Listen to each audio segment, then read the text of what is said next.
Ето един истински пример колко зле и неефективно правителството управлява парите ни.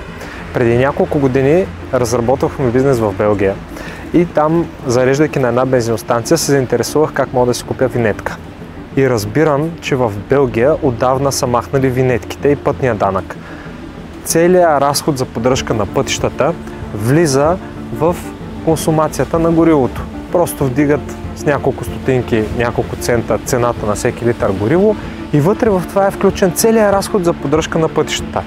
Нямат стикери, не си траскат стъклата, не следят кога е изтекла винетката, нямат тол система, нямат тол коли, тол полицаи, които да пазят тол колите, нямат никаква излишна инфраструктура и раздута администрация и бюрокрация, за да решат този толкова елементарен проблем.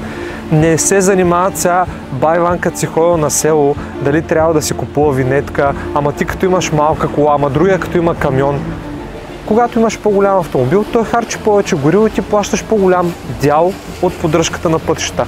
Колко елементарно нашите политици ходят през седмица до Брюксел, защо трябва да откриваме пак топлата вода, а да не вземем най-ефективната система и да я приложим веднага, ако имаме грижа за хората в тази държава.